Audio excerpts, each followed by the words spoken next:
All right, episode 26, future resale of rental property. What's your exit strategy for your rental property? Hope is not a strategy, and emotion is not a plan. Are you building towards a flip, a legacy hold, or a long-term equity play? Because the answer impacts everything: how you buy, how you renovate, and who you attract when you eventually sell.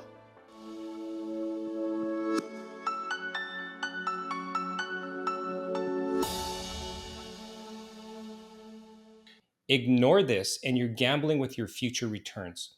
Let's break down how to plan for the sale before you even buy and why future resale is one of the most overlooked profit levers in real estate.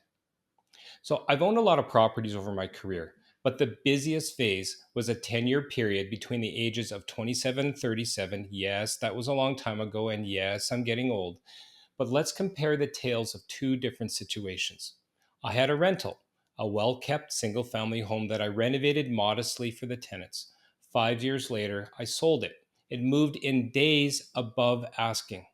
In another property, a small triplex, I treated it like cash flow only, no updates. I did the bare minimum. I mean, it was older C class property. It was clean and maintained. You know what I'm saying? It was tired. Years later, it sat on the market for months and sold at a discount. And that experience taught me that your exit plans should drive acquisition and value add decisions up front, meaning have your exit in mind and then reverse engineer how to get there. That's something that I always say to my clients. So, what are we talking about here? Well, I'm going to give you my top 10 ways to position your rental property for a successful exit before you even put ink to paper on your offer to purchase sales contract. So, what you want to do is define your holding period and exit objective. You want to understand your timeline. Are you selling? Are you paying it off? Are you retiring? Are you cashing out by a refinance?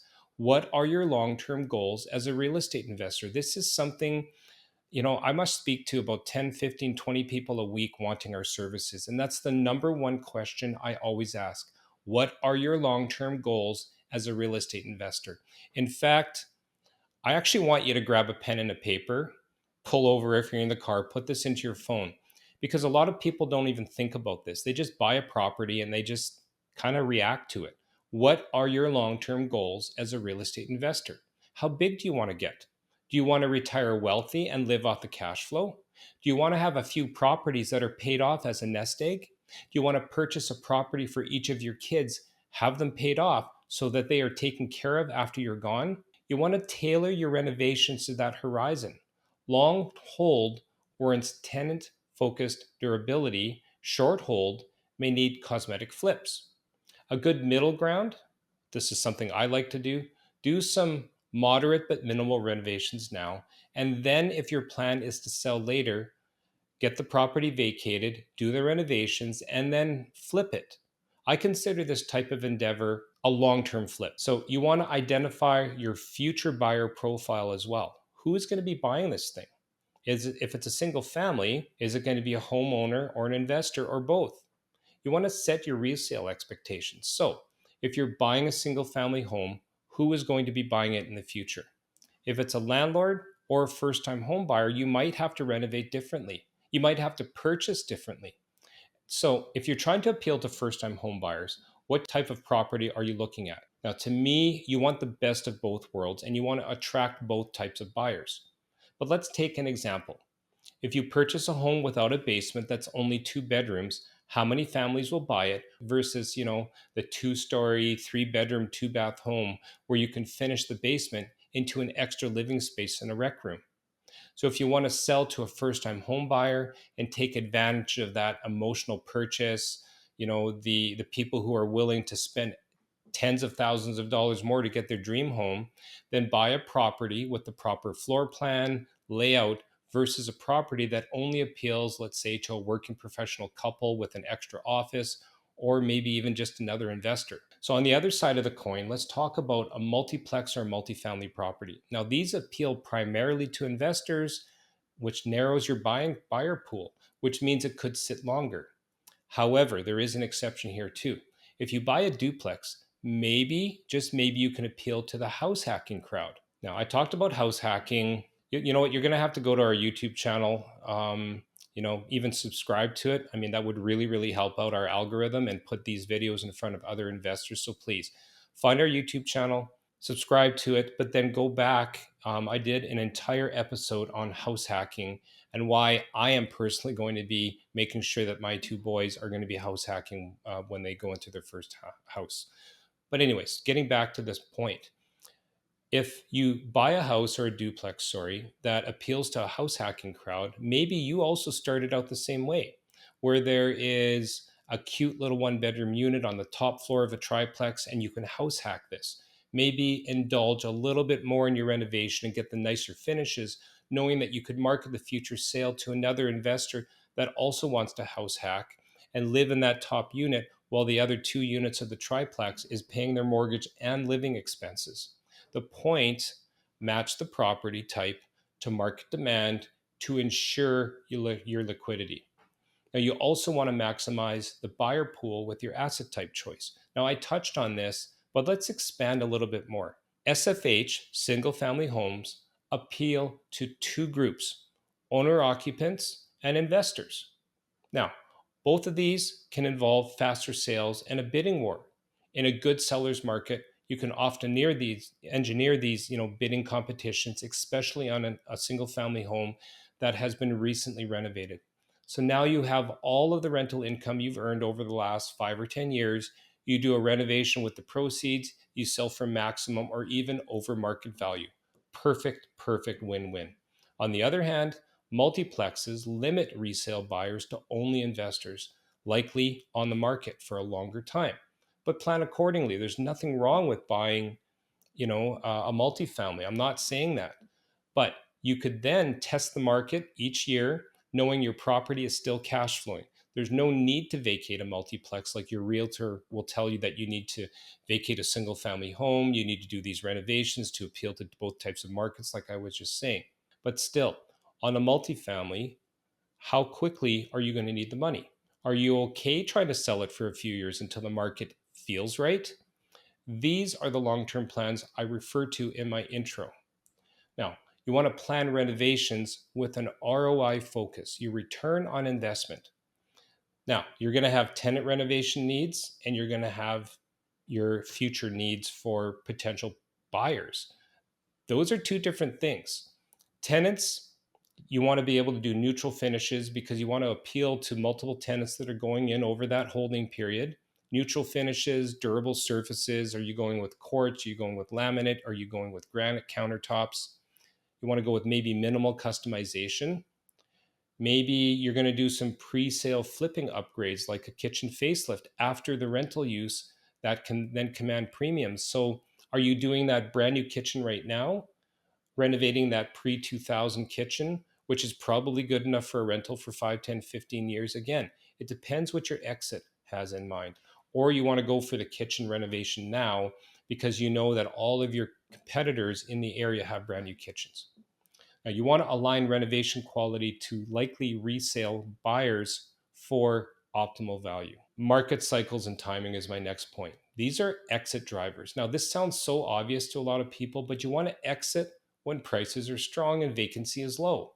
You want to avoid selling in downturns. Conversely, follow the market. And if the sales are trending upwards, start planning a year or two in advance. You want to track those rent trends, investor sales market to signal the ideal exit window. Data, data, and data. If you don't track it, you can't fix it or react to it. Now, your exit also could be exiting via 1031 exchange or a cash out refi. Now, you can use a 1031, if you're staying invested and swapping into another property. Now, if you're Canadian, I know we have listeners all over the world here. If you're Canadian, 1031 exchange doesn't apply to you. That's really only for my US viewers and listeners. Now, I'm not an accountant, so my point about this section: speak to your accounting professional and see what kind of strategies are available in your region to take advantage of those tax reductions. Now, refi, which is the second part of my point here, other than 1031 exchange, you can refinance to extract equity without selling. So this is ideal for a long-term hold. Now, to expand on this, Everybody knows that when you sell, or at least you should, so if you're a flipper, what kind of expenses do you have as soon as you sell? Well, capital gains is going to rear its ugly head, and you have to pay your realtor for the sales commission. Let's say that you have a property worth a $500,000. Now, you bought it at 300,000. Okay, you put 100,000 into it, so you've got 100,000 worth of equity. If you flip it, you get that 100,000. You got to pay capital gains on it depending on where you are located, and forget about 1031 exchanges. Okay, let's just compare apples to apples. You've got a $100,000 gain. Here in Canada, you're going to be paying around 24-25% on capital gains. So that's 25 grand gone. And because you just sold the property for $500,000, let's call it 5 or 6%, 5% for easy math, that's now 25 grand. So your $100,000 gain now is cut down into half, $50,000. On the other side, let's talk about a refi. Okay, again, you bought for 300, you renovated for 100, you refi, or the property is now worth 500, and you refi. Well, you're probably going to have to do a 20% loan to value ratio. You could do more if it's insured, but let's just talk real math. That 20% of that $100,000 gain, you get back $80,000 tax free. Tax free, 80,000 versus the 50. So if you're planning on holding this thing, you can take your 80 and put it into 2 or 3 more properties. Again, not an accountant. Make sure that you research this stuff, but my goal here of these videos is just to make you aware. Okay. Next point: institutional trends and competitive landscape. Now, institutional build to rent forces may pressure resale pricing in target markets. What does this mean? Well, think of an area with a lot of older homes, and suddenly that corner store that had a fire last year is sold to a large developer, and now a condo high rise is being constructed, or a large apartment block is being built. Now, this is going to drive the rental prices down due to a sudden oversupply of apartment and housing stock. So, you want to know your regional investor models and cater your asset accordingly. Next point: leverage appreciation drivers. Now, this is important and one on which you should be very, very current. Improvements, tenant improvements, local growth, all of that stuff feeds long term value. What's happening in your city, in your neighborhood? Are there any new laws or incentives coming down the pipe from your local government? For multifamily, you want to track cap rate compression in multifamily if your ultimate buyer is an investor. If cap rates are trending downward for whatever reason, you want to start making changes today in your expenses. Now, what's that going to do? You drive up your net operating income, and every dollar counts. So reduce your laundry expenses, increase your parking fees, put in high efficient water saving devices, take advantage of energy rebates, and get certain items installed for free. All of these things drive down expenses. It's getting a little bit tiring. And significantly increase your exit price. Okay, this is a podcast after all. We're not doing a TV show. All right. You want to underwrite also with an exit in mind. So this is also expanding on my last point. However, financial models should include resale value, seller costs, capital gains, and sales timelines. You want to stress test everything with at least a 5 to 10% value fluctuation, and possible holding periods and what that could be to your bottom line. You also want to be proactive in your market positioning. Monthly rent increases signal demand. So you want to then use that to document for future buyer validation. Now, what does this mean? What it means in layman terms is make sure you're increasing your rents on a regular basis and track your number of tenants renewing their leases. If you increase by $100 and they leave, that's an indication that the rents in the area can't support that particular cash flow model. You also want to maintain renovation logs, tenant satisfaction scores. You should be sending out some kind of net promoter score to your tenants, make sure they're satisfied, and then track revenue performance for these sales diligences. In short, future resale isn't a thought you tuck in later. It's a foundation you build your rental strategy on. From choosing property type and renovations to market timing and exit vehicles, every decision impacts your final outcome. If you're ready to put exit strategy at the center of your rental investing, join our Resale Ready Blueprint webinar I'll take you through live case studies, renovation to exit planning, and the financial models you'll use to execute with confidence. Or just opt into our email list for deals, breakdowns, and profit driving systems. Because if you went into this business to realize long term wealth in real estate, then you need to get current and fast. Hope is not a strategy. Don't get left behind.